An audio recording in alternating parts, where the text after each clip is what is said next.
రాష్ట్రంలో ఈరోజు ఒక ఆటవిక పాలన సాగుతూ ఉంది.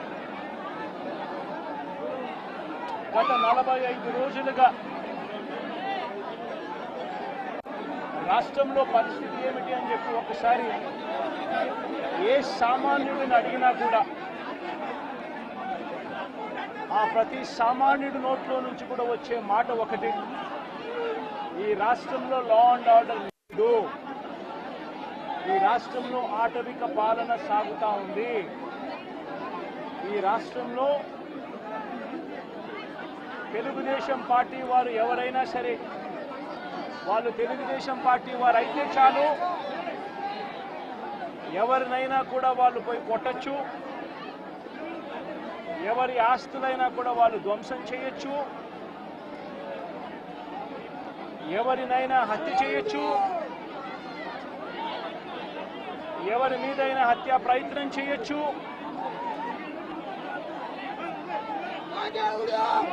వాళ్ళు ఏమి చేసినా కూడా పోలీసులు ప్రేక్షక పాత్ర మాత్రమే పోషిస్తారు. పోలీసులు ఇంకా అటువైపు నుంచి ఎవరైనా కేసు పెడితే దొంగ కేసులు వాళ్ళే తప్పు చేశారనంటూ పోలీసులు కూడా బనాయిస్తారు అనే ఒక నీచ సంస్కృతి ఈరోజు రాష్ట్రంలో రాజ్యం వెళ్తా ఉంది. నిజంగా నేను చంద్రబాబు నాయుడు గారిని ఒకటి అడుగుతా ఉన్నా, ఈ 45 రోజుల పాలనలో ఏకంగా 31 రాజకీయ హత్యలు జరిగాయి. 31 కూడా కాదు, ఇక్కడికి రాకముందు నాకు చెప్పిన మా వాళ్ళు నాకు చెప్పిన సంఖ్య 36. 45 రోజుల్లో దాదాపుగా 36 రాజకీయ హత్యలు, 300కు పైగా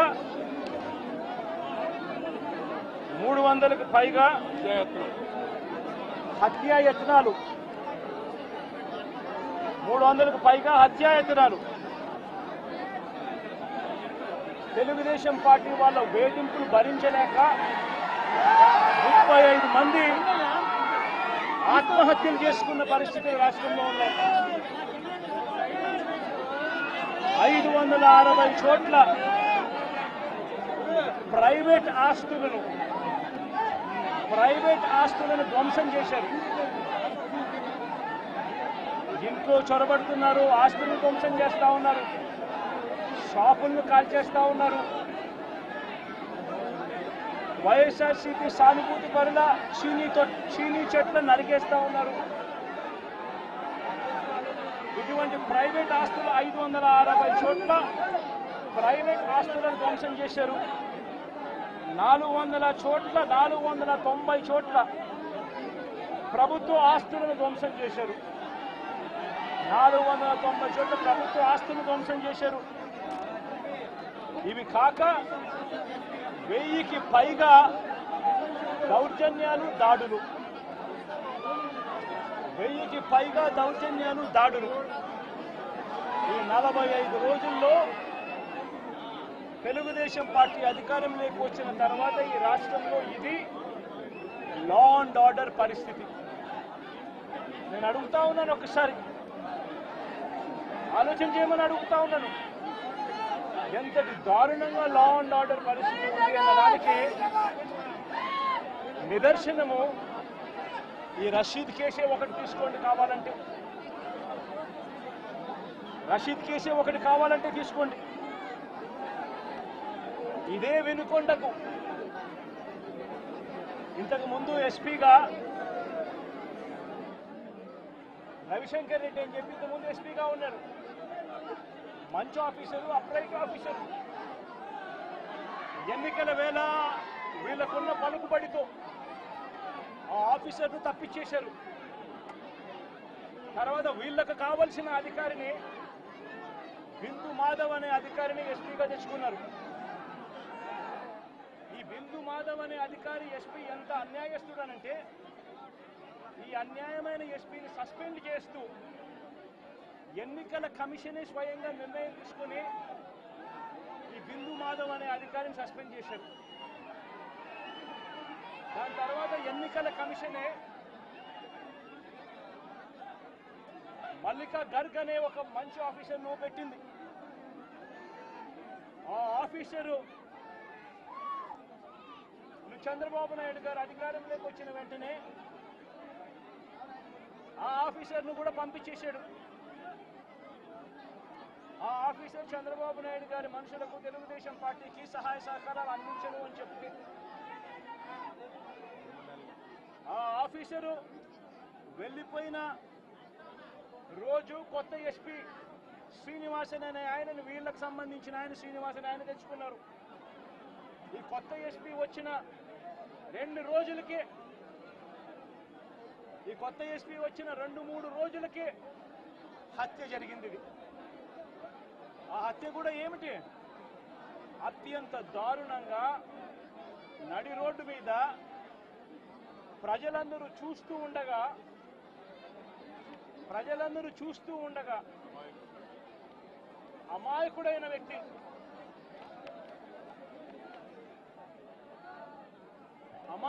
వ్యక్తి, ఈ వ్యక్తి ఒక సాధారణ ఉద్యోగస్తుడు. వైన్ షాప్లో తాను పనిచేసుకుంటూ, సూపర్వైజర్గా తాను పనిచేసుకుంటూ వైన్ షాప్లో తన జీవితం గడుపుతా ఉన్న ఒక సామాన్యమైన వ్యక్తి. ఇటువంటి వ్యక్తిని అతి కిరాతకంగా నడి రోడ్డు మీద అందరూ చూస్తూ ఉండగానే కిరాతకంగా కత్తి తీసుకొని అతి దారుణంగా నరకడము. ఆ నరుకుతూ వైఎస్ఆర్ కాంగ్రెస్ పార్టీకి సంబంధించిన సానుభూతి పరులందరినీ కూడా ఈ మాదిరిగా మేము నరుకుతాము అని చెప్పి రాష్ట్ర వ్యాప్తంగా ఒక మెసేజ్ పంపించడం కోసం అతి కిరాతకంగా నడి రోడ్డు మీద ఒక వ్యక్తిని నరుకుతాం. ఎంతటి దారుణంగా ఉంది అంటే పోలీసు వ్యవస్థ వీళ్ళదే. ఇదే ఈనాడు, ఇదే ఆంధ్రజ్యోతి, ఇదే TV5 వీళ్ళందరూ కూడా పత్రికల ముసుగులో వీళ్ళు కూడా ఏ స్థాయికి దిగజారిపోయారో ఒక్కసారి గమనించమని అడుగుతా ఉన్నా. ఈనాడులో ఈరోజు నిన్నను ఒక స్టోరీ, అప్పుడెప్పుడో మోటార్ బైక్ అట కాలిందట. ఆ మోటార్ బైక్ అనే వ్యక్తి కాల్చింది. ఆ మోటార్ బైక్ అనే వ్యక్తి ఈ జిలానీది మోటార్ బైకు, అది వైఎస్ఆర్సీపీ వాళ్ళు కాల్చారట. అందుకనే 2 ఏళ్ల తర్వాత ఇది జరిగిందట అని చెప్పి ఒక దిక్కుమాలిన అబద్ధం చెప్తా ఉన్నారు. నిజంగా వీళ్ళు పత్రికలా, వీళ్ళు ఏమైనా పేపర్లా, టీవీలా? నిజంగా వీళ్ళంతా కూడా సిగ్గుతో తలొంచుకోవాలి వీళ్ళు చేస్తా ఉన్న దుష్ప్రచారాలకు, అబద్ధాలకు. తీరా చూస్తే ఆ మోటార్ బైక్ ఎవరిది అని అంటే ఆ మోటార్ బైక్ జిలాంది కాదు. ఆ మోటార్ బైక్ ఆసిఫ్ అనే వైఎస్ఆర్సీపీకి సంబంధించిన వ్యక్తిది. ఆ వైఎస్ఆర్సీపీకి సంబంధించిన వ్యక్తి క్రైమ్ నెంబర్ 10/2024 dated 17/1/2024 లో Asif YSRCP activist filed a case against TDP ex-chairman Shamim, TDP state secretary Ayub Khan, town TDP president and others who burnt his motorcycle and caused head injury to Asif. Asif motor bike nu వాళ్ళు కాల్చి ఆసిఫ్ను గాయపరిచి, ఆ గాయపరిచిన కేసును Asif 17/1/2024లో case పెట్టి crime number కూడా 10/2020 లో 17/1/2024లో case పెట్టి crime number కూడా 10/2024 dated అని చెప్పి క్రైమ్ నెంబర్ కూడా రిజిస్టర్ అయింది. ఆ ఫోటో తీసి ఎప్పుడో జరిగిందని చెప్పి చూపించి ఆ కేసు, మోటార్ బైక్ కేసు అప్పట్లో పోలీసులు తీసుకోలేదు అని చెప్పి మళ్ళీ పోలీసుల మీద కూడా ఒక తప్పుడు ప్రచారం మళ్ళీ పోలీసుల మీద కూడా వేసి, అసలు జరిగిన ఇన్సిడెంట్ ఎప్పుడు అని అంటే ఇది 17/1 17/1/2024 జరిగినది ఎవరి బైక్ నాకు కాలింది అని అంటే ఆసిఫ్ బైక్ కాలింది. ఆసిఫ్ ఎవరు అని అంటే వైఎస్ఆర్సీపీ మనిషి. చేసింది ఎవరు అని అంటే తెలుగుదేశం పార్టీకి సంబంధించిన Telugu Desam X chairman Shamim, Telugu Desam state secretary Ayub Khan, వీళ్ళంతా ఎంత దారుణంగా ఫ్యాక్ట్లను ట్విస్ట్ చేసి ఎస్పీ అనే వ్యక్తి కొత్తగా వస్తాడు. వచ్చిన 3 రోజుల కిందటే ఎస్పీ వస్తాడు. ఎస్పీ వచ్చిన 3వ రోజుకి హత్య జరుగుతుంది. ఇన్సిడెంట్ జరిగిన గంటలోపే ఎస్పీ బయటకు వచ్చి ఇది ఇద్దరు వ్యక్తిగత విషయాల వల్ల వాళ్ళకున్న మధ్యలో ఉన్న గొడవల వల్ల ఒకరిని ఒకరు చంపుకున్నారు అని చెప్పి తప్పుడు మాటలు మాట్లాడుతూ అబద్ధాలు చెప్తా ఉన్నాడు. నేను అడుగుతా ఉన్నా, కేసు పెట్టారని అంటా ఉన్నారు, కేసు పెట్టామని అంటా ఉన్నారు. నేను అడుగుతా ఉన్నా, మరి కేసు పెట్టినప్పుడు ఈ కేసులో ఉట్టి ఆ జిలాన్ అనే ఒక వ్యక్తి మీదనే కేసు పెట్టి వదిలేయడం ఏమిటి? ఈ ఫోటో ఏమిటి? ఈ ఫోటో కనపడటం లేదా? సాక్షాత్తు స్థానిక ఎమ్మెల్యే భార్యకు కేక్ తినిపిస్తా ఉన్నాడు ఈ చంపిన వ్యక్తి, జిలాన్ అనే వ్యక్తి. అంటే వీళ్ళ మధ్య సంబంధాలు ఎంత బలంగా ఉన్నాయి అని చెప్పడానికి ఇంతకన్నా నిదర్శనాలు కావాలనా? తెలుగుదేశం పార్టీ ఎమ్మెల్యే భార్యకు కేక్ తినిపిస్తా ఉన్నాడు.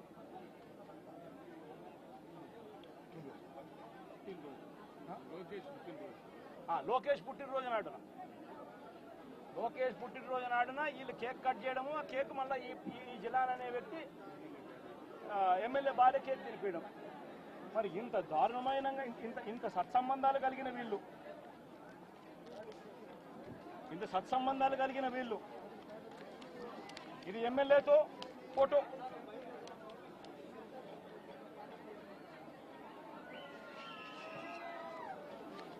ఈ అయూబ్ ఖాన్ తో ఫోటోలు, ఇవన్నీ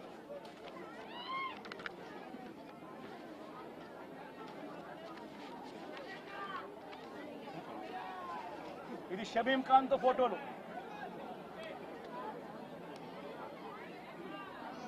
మరి వీళ్ళెవరు కేసులో ఎందుకు లేరు? వీళ్ళందరి మీద కేసు ఎందుకు పెట్టలేదు? ఇంతకన్నా అన్యాయం ఎక్కడైనా ఉంటుందా? ఇంతటితో ఆగిపోవడం లేదు. మిథున్ రెడ్డి విషయం కూడా నిన్న కూడా మీరు అంతా చూశారు మీ కళ్ళతో. సాక్షాత్తు ఒక సిట్టింగ్ ఎంపీ తన నియోజకవర్గంలో తాను తిరగకూడదా? పుంగనూరు అనేది తన నియోజకవర్గం, తన పార్లమెంట్ సెగ్మెంట్ లో ఒక నియోజకవర్గం పుంగనూరు. ఆ పుంగనూరుకు ఎమ్మెల్యే వాళ్ళ నాయన పెద్దిరెడ్డి రామచంద్రారెడ్డి. ఆ నియోజకవర్గంలో తాను రెడ్డెప్పని చిత్తూరుకు సంబంధించిన ఎక్స్ ఎంపీ, ఆయన కూడా పుంగనూరులో నివాసుడు. ఆయన ఇంట్లో కూర్చొని ఉంటే ఏకంగా ఇంటిని దిగ్బంధం చేసి, ఇంటి మీద రాళ్లు వేసి, కారును ధ్వంసం చేసి, రెడ్డెప్ప కారును కాల్చేసి, పోలీసుల సమక్షంలోనే ఇవన్నీ జరుగుతూ ఉన్నాయి అనంటే ఇంతకన్నా దారుణంగా లా అండ్ ఆర్డర్ పరిస్థితి, ఇంతకన్నా దారుణంగా దిగజారిపోయిన పరిస్థితి ఎక్కడైనా కనిపిస్తుందా? దొంగ కేసులు పెడతా ఉన్నారు, పోలీసులను ప్రేక్షక పాత్రగా పోషించే కార్యక్రమం చేయిస్తా ఉన్నారు. చివరికి ఏ స్థాయిలోకి లా అండ్ ఆర్డర్ వెళ్ళిపోతా ఉంది అంటే లా అండ్ ఆర్డర్ గురించి పట్టించుకునే పరిస్థితిలో పోలీసులు ఎవ్వరూ లేరు. లా అండ్ ఆర్డర్ ఏ స్థాయిలో వెళ్ళిపోతా ఉందనంటే చివరికి అమ్మాయిల మీద అత్యాచారాలు జరుగుతూ ఉన్నాయి, పోలీసులు ఎవరూ పట్టించుకోవడం లేదు. అగత్యాలు జరుగుతూ ఉన్నా కూడా ఎవరు పోలీసులు పట్టించుకోవడం లేదు. పట్టించుకోవాల్సిన అవసరం ఏముంది? చంద్రబాబు నాయుడు పట్టించుకోవద్దని చెప్తా ఉన్నాడు కదా అని చెప్పి వదిలేసిన పరిస్థితులు. నేను అడుగుతా ఉన్నా, ఇదే గతంలో వైఎస్ఆర్సీపీ ప్రభుత్వం ఉన్నప్పుడు ఏ రోజు కూడా తెలుగుదేశం పార్టీ వాళ్ళని చంపండి, తెలుగుదేశం పార్టీ వాళ్ళని కొట్టండి, తెలుగుదేశం లబ్ధిదారులకు మేలు చేయకుండా వదిలేయండి అని ఏ రోజు ఇన్స్ట్రక్షన్స్ ఇవ్వలేదు. ప్రతి అక్క చెల్లెమ్మ కూడా బయటికి పోతే తన ఫోన్లో దిశ యాప్ ఉండేది. ఆపదలో ఉంటే 5 సార్లు ఫోన్ షేక్ చేసినా లేదా SOS బటన్ నొక్కితే చాలు పోలీసులు వెంటనే వచ్చి అక్క ఏమైంది అని చెప్పి తోడుగా ఉండే పరిస్థితులు గతం. ఈరోజు పరిస్థితులు ఏమిటి? లా అండ్ ఆర్డర్ పూర్తిగా దిగజారిపోయిన పరిస్థితులు కనిపిస్తూ ఉన్నాయి. ఎందుకు ఈ మాదిరిగా జరుగుతూ ఉంది? కారణం చంద్రబాబు నాయుడు అనే వ్యక్తి తప్పుడు మాటలు చెప్పి, తప్పుడు వాగ్దానాలు చేసి, ప్రజలను మోసం చేసి, ప్రజలకు ఆశ కల్పించి తాను ముఖ్యమంత్రి పదవిలోకి ఎక్కాడు. నేను అడుగుతా ఉన్నాను ఇదే చంద్రబాబు నాయుడును, ఇదే జగన్ ముఖ్యమంత్రిగా ఉంటే గత 5 సంవత్సరాల పాలన చూడండి. ప్రతి క్వార్టరు ఆ 3 నెలలు అయిపోయిన వెంటనే విద్యా దీవెన మరుసటి క్వార్టర్లో వచ్చేది. ఈరోజు జనవరి, ఫిబ్రవరి, మార్చి క్వార్టర్ విద్యా దీవెన పోయింది. ఏప్రిల్, మే, జూన్, ఇప్పుడు మళ్ళీ జూలైలో ఉన్నాం. 2 క్వార్టర్లు విద్యా దీవెన అనేది బకాయిలు. జగనే ఉండింటే విద్యా దీవెన అన్నది ప్రతి 3 నెలలకు ఒకసారి, 3 నెలలు అయిపోయిన వెంటనే జగన్ ఇచ్చేవాడు. తల్లులకు ఇచ్చేవాడు, పిల్లలకు మేలు చేసేవాడు. ప్రతి ఏప్రిల్లో జగనే ఉండింటే వసతి దీవెన ప్రతి ఏప్రిల్లో ఒక ఇన్స్టాల్మెంట్, వసతి దీవెనకు సంబంధించిన ఒక ఇన్స్టాల్మెంట్ ప్రతి తల్లి ఖాతాలోనూ పడి ఉండేది. జగనే ఉండింటే ఈ పాటికే రైతు భరోసా రైతన్నలకు వచ్చి ఉండేది. ప్రతి సంవత్సరం జగన్ జూన్లో రైతు భరోసా అమౌంట్ ప్రతి రైతుకు క్యాలెండర్ పెట్టి మరీ ఇచ్చాడు. జగనే ఉండింటే అమ్మఒడి డబ్బులు ఈ పాటికి తల్లులకు వచ్చి ఉండేటివి. ప్రతి సంవత్సరం ప్రతి జూన్లోనూ అమ్మఒడి డబ్బులు తల్లులకు వచ్చిన పరిస్థితులు. జగనే ఉండింటే ప్రతి ఏప్రిల్లో మహిళలకు సంబంధించి, అక్క చెల్లెమ్మలకు సంబంధించిన 0 వడ్డీ డబ్బు ఈ పాటికి వచ్చి ఉండేది. జగనే ఉండింటే మత్స్యకార భరోసా అన్నది ప్రతి ఏప్రిల్ 15 నుంచి జూన్ 15 మధ్యలో క్రమం తప్పకుండా జగన్ మత్స్యకారులకు తోడుగా ఉంటూ మత్స్యకార భరోసా ఇచ్చాడు. నేను అడుగుతా ఉన్నా, ఈరోజు వైఎస్ఆర్ కాంగ్రెస్ పార్టీ లేకపోవడం, చంద్రబాబు నాయుడు చెప్పిన అబద్ధపు మాటలతో ఈరోజు ప్రతి అక్క చెల్లెమ్మ ఎదురు చూస్తూ ఉంది. ఆ రోజు చంద్రబాబు నాయుడు అన్న మాట, జగన్ అయితే కేవలం 15,000 మాత్రమే ఇస్తాడు పిల్లల్ని బడికి పంపిస్తే, చంద్రబాబు నాయుడు అధికారంలోకి వస్తే 15,000 నీకు, 15,000 నీకు, 15,000 నీకు, 15,000 నీకు, 15,000 నీకు, నలుగురున్నారా మీ ఇంట్లో పిల్లలు 60,000, మళ్ళా ఇంట్లో వాళ్ళ అమ్మను చూపించి నీకు 18,000. ఇవన్నీ మాటలు మాట్లాడి ఈరోజు ప్రతి అక్క అడుగుతా ఉంది, ఎన్నికలప్పుడు నువ్వు చెప్పిన మాట ఏంది? ప్రతి 18 సంవత్సరాలు నిండిన ప్రతి వయసు గల అక్క, 18 నుంచి 59 సంవత్సరాలు గల వయసు గల అక్క చెల్లెమ్మకు ప్రతి నెల 1,500 ఇస్తానన్నావు. ఈరోజు రాష్ట్రంలో ఓటర్ల జాబితా తెలుసు మీకు. 4,12,00,000 మంది ఓటర్లు ఉన్నారు. ఓటర్ల జాబితా అంటే దాని అర్థం ఏమిటి? దాని అర్థం వాళ్ళందరూ కూడా 18 సంవత్సరాలు పైబడిన వయసు పడిన వాళ్ళనే కదా దాని అర్థము. మరి అందులో 2,10,00,000 మంది అక్క చెల్లెమ్మలు ఉన్నారు, 18 సంవత్సరాలు పైచిలుకు పడిన వాళ్ళు. ఆ 2,10,00,000 మంది అక్క చెల్లెమ్మలకు పెన్షన్ తీసుకుంటున్న వాళ్ళు కాస్తో కూస్తో కొంచెం పక్కన పెట్టినా కూడా 1,80,00,000 మంది అక్క చెల్లెమ్మలు ఈరోజు మాకు 1,500 ప్రతి నెల ఇస్తానన్నావు, ఏమైంది మా 1,500, మా పరిస్థితి ఏమిటి, నీకు ఓటేసాను నీ మాటలు నమ్మి అని చెప్పి అడుగుతా ఉన్నారు అక్క చెల్లెమ్మలు. ప్రతి అక్క ప్రతి పిల్లలు అడుగుతా. జగన్మామ ఉన్నప్పుడు క్రమం తప్పకుండా జగన్మామ 15,000 మా అమ్మకి ఇచ్చేవాడు అమ్మఒడి కింద. నువ్వు తల్లికి వందనం అన్నావు, మా ఇంట్లో 4 పిల్లలు ఉన్నారు, 60,000 మా ఇంటికి ఇస్తానన్నావు, ఎప్పుడు ఇస్తావు, ఎందుకు ఇవ్వడం లేదు అని చెప్పి అడుగుతా ఉన్నారు. పిల్లలు అడుగుతా ఉన్నారు, తల్లులు అడుగుతా ఉన్నారు, ప్రతి రైతు అడుగుతా ఉన్నాడు. వ్యవసాయం మొదలైపోయింది. వేగంగా నీకు వ్యవసాయం పనులు జరుగుతూ ఉన్నాయి. రైతు భరోసా సొమ్ము జగన్ ఉంటే వచ్చేది. నువ్వు 20,000 రూపాయలు ఇస్తానన్నావు. రైతు భరోసా కింద, పెట్టుబడి సహాయం కింద 50 లక్షల మంది రైతన్నలు ఇవాళ అడుగుతా ఉన్నారు. మా పెట్టుబడి సాయం కింద 20,000 ఇస్తానన్నావు, ఏమైందా డబ్బు అని చెప్పి రైతన్నలు ఎదురు చూస్తూ అడుగుతా ఉన్నారు. ఈరోజు అక్క చెల్లెమ్మలు, పొదుపు సంఘాల్లో ఉన్న అక్క చెల్లెమ్మలు అడుగుతా ఉన్నారు. ఏప్రిల్లో పొదుపు సంఘాలకు 0 వడ్డీకి సంబంధించిన 0 వడ్డీ డబ్బులు కట్టాలి. మరి ఎందుకు 0 వడ్డీ డబ్బులు మాకు ఎందుకు కట్టడం లేదు అని అక్క చెల్లెమ్మలు అడుగుతా ఉన్నారు. చదువుకుంటున్న పిల్లలు అడుగుతా ఉన్నారు. ఆ అక్క చెల్లెమ్మలు అడుగుతా ఉన్నారు. ఆ పిల్లలు చదివిస్తా ఉన్న అక్క చెల్లెమ్మలు, మా పిల్లలు చదువులు పోతా ఉన్నారు, కాలేజీలు అడుగుతా ఉన్నాయి ఫీజులు కట్టమని చెప్పి, సర్టిఫికెట్లు ఇవ్వమంటున్నాయి. సర్టిఫికెట్లు ఇవ్వమని చెప్పి కాలేజీలు అంటా ఉన్నాయి. 2 క్వార్టర్లు 2 త్రైమాసికాలకు సంబంధించి విద్యా దీవెన ఇవ్వడం లేదు, ఎందుకు ఇవ్వలేదు అని, వసతి దీవెన ఎందుకు ఇవ్వడం లేదు అని చెప్పి తల్లులు అడుగుతా ఉన్నారు. మత్స్యకారులు అడుగుతా ఉన్నారు, మత్స్యకార భరోసా ఏమిటి అని చెప్పి. ఇవన్నిటి నుంచి కూడా చంద్రబాబు నాయుడు ప్రజలను దారి తప్పించేందుకు, ప్రజలెవరూ కూడా ప్రశ్నించే పరిస్థితి రాకూడదు అనే ఉద్దేశంతో ప్రజల్లో భయాందోళన క్రియేట్ చేసే కార్యక్రమంలో భాగంగా ఈ మాదిరిగా దాడులు చేస్తూ, ఈ మాదిరిగా అన్యాయాలు చేస్తూ, ఈ మాదిరిగా తాను దిగజారిన రాజకీయాలు చేస్తా ఉన్నాడు. ఇది నేను ఒకటే హెచ్చరిస్తా ఉన్నా, ఖచ్చితంగా వీటి మీద ప్రొటెస్ట్ జరుగుతుంది. అసెంబ్లీ రోజున, గవర్నర్ ప్రసంగం రోజున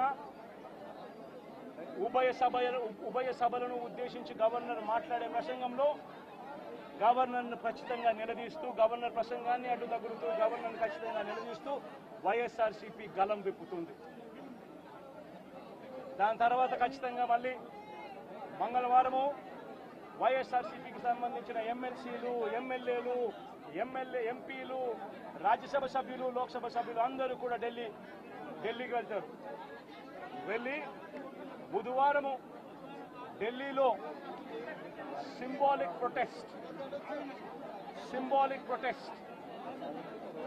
సింబాలిక్ ధర్నా ఢిల్లీలో చేసే కార్యక్రమం కూడా చేస్తాం. రాష్ట్రంలో జరుగుతూ ఉన్న దాడులు, రాష్ట్రంలో ఉన్న లా అండ్ ఆర్డర్ పరిస్థితులను దేశమంతా కూడా చూసేట్టుగా, దేశమంతా కూడా దీన్ని గమనించి, దేశమంతా కూడా దీన్ని ప్రొటెస్ట్ను వాళ్ళు కూడా ప్రొటెస్ట్ చేసే విధంగా దీన్ని హైలైట్ చేసే కార్యక్రమం చేస్తాం. ప్రధానమంత్రి గారి అపాయింట్మెంట్ ఇప్పటికే అడగడం జరిగింది. అమిత్ షా గారిని ప్రెసిడెంట్ అపాయింట్మెంట్ కూడా అడగడం కూడా జరుగుతుంది. వీళ్ళందరూ కూడా అపాయింట్మెంట్ ఇస్తే వీళ్ళందరినీ కూడా కలిసి వీళ్ళందరికీ కూడా చెప్పే కార్యక్రమం కూడా చేస్తాం. సరే, ఈ ఇష్యూలో మీ చెప్పేటప్పుడు నువ్వు స్లోప్ అవుతుంది కదా. నువ్వు ఎంత ఆంధ్రజ్యోతి విలేకరు అయితే మాత్రం మధ్యలో వచ్చి చెప్పడం ధర్మం కాదు కదా. ఏం చెప్తా ఉంటే సీరియస్గా జరుగుతా ఉన్నది ప్రకారం ప్రధానమంత్రి అపాయింట్మెంట్ను, హోంమంత్రి అపాయింట్మెంటు, ప్రెసిడెంట్ గారి అపాయింట్మెంటు, వీళ్ళ ముగ్గురు అపాయింట్మెంట్ కూడా అడగడం జరుగుతూ ఉంది. వీళ్ళ ముగ్గురిని కూడా కలిసే కార్యక్రమం కూడా జరుగుతుంది. వాళ్ళ అపాయింట్మెంట్లు ఇస్తే వాళ్ళని కూడా కలిసే కార్యక్రమం జరుగుతుంది. జరిగి వీళ్ళందరినీ కూడా రాష్ట్రంలో జరుగుతూ ఉన్న దిగజారిన పరిస్థితులను ఎక్స్ప్లెయిన్ చేసి, రాష్ట్రంలో ప్రెసిడెంట్ రూల్ పెట్టాల్సిన అవసరం ఎంత ఉంది అని చెప్పి కూడా గట్టిగా వాళ్ళ దృష్టికి తీసుకొని పోవడం కూడా జరుగుతుంది. చెప్పమని అడుగుతాను. ప్రధానమైన డిమాండ్ ఈ ఇన్సిడెంట్లో మీరేంటి అన్నా? ఇన్సిడెంట్లో ప్రధానమైన డిమాండ్, ఈ ఇన్సిడెంట్లో ప్రధానమైన డిమాండ్ ఒకటేనా, ఆ కుటుంబం ఏం పాపం చేసిందని చెప్పి ఆ కుటుంబంలో ఒక మనిషిని చంపారు. చంపడమే కాకుండా ఆ కుటుంబాన్ని అప్రతిష్ట పాలు చేస్తూ, ఆ పిల్లాడి మీద ఎలాంటి చెప్పుకోదగ్గ హత్యలు చేసిన కేసులో, లేకపోతే ఒక ఫ్యాక్షన్ కేసులో, లేకపోతే తనను ఒక ఫ్యాక్షన్ లీడర్ కిందనో, ఒక హత్యలు చేసిన వ్యక్తి కిందనో తనను ఒక ప్రాజెక్ట్ చేసి పోలీసులు ఏ రకంగా ఆ వ్యక్తి, ఆ పిల్లాడి వ్యక్తి ఆ జీవితము, ఆ కుటుంబం జీవితంతో చెలగాటలాడుతూ ఏ రకంగా వ్యక్తిత్వ హరణ చేస్తూ ఉన్నారో ధర్మమేనా? రేపు మీకైనా కానీ ఎవరైనా కూడా ఇదే మాదిరిగా చేసి మీరు హత్య కాబట్టి సింపతైజ్ చేయాల్సింది పోయి సింపతైజ్ చేయకపోగా మీరు హత్య రాజకీయాలు చేసే వాళ్ళు అన్నట్టుగా, మీరు ఫ్యాక్షన్ రాజకీయాల్లో ఉన్నట్టుగా మీరు ఇంతకు ముందు ఏదో చేశారని చెప్పి తప్పుడు ప్రచారం చేసి ఆ తప్పుడు ప్రచారంలో భాగంగా మీకు మిమ్మల్ని చంపారని చెప్పి మీ మీద చేస్తే మీకు నచ్చుతుందా? కనీసం పోలీసులు అనే వాళ్ళు ప్రేక్షక పాత్ర వీడి చంద్రబాబు నాయుడు అనే వ్యక్తి క్షమాపణ చెప్పాలి. మోస్ట్ ఇంపార్టెంట్ థింగ్, రాష్ట్రంలో జరుగుతూ ఉన్న దాడులను తాను ఖండించి క్షమాపణ చెప్పి ఇక మీదట ఇలాంటి పరిస్థితులు ఉండవు అని చెప్పి ప్రజలకు భరోసా ఇవ్వాలి. వైఎస్ఆర్సీపీకి ఓటు వేసిన వాళ్ళకు కూడా భరోసా ఇవ్వాలి. ఎందుకనంటే ఈరోజు ముఖ్యమంత్రిగా తాను ఉన్నాడు అని అంటే కేవలం వైఎస్ఆర్సీపీ నుంచి కూడా ఒక 10% ఓట్లు అటువైపున తన మోసానికి అటువైపున నమ్మి అటువైపున పోయిన ఓట్లే కదా. ధర్మంగా అది కదా ఈ మాదిరిగా చేయడం. మొట్టమొదటిసారిగా చంద్రబాబు నాయుడు క్షమాపణ చెప్పాలి. పోలీసులు వాళ్ళ విధులు నిష్పక్షపాతంగా చేసే విధంగా పోలీసులు అడుగులు ముందుకు వేయాలి. ఇవన్నీ జరిగే దానికోసమే ఒత్తిడి తీసుకొచ్చే కార్యక్రమంలో భాగంగా ఇవన్నీ చేస్తారు.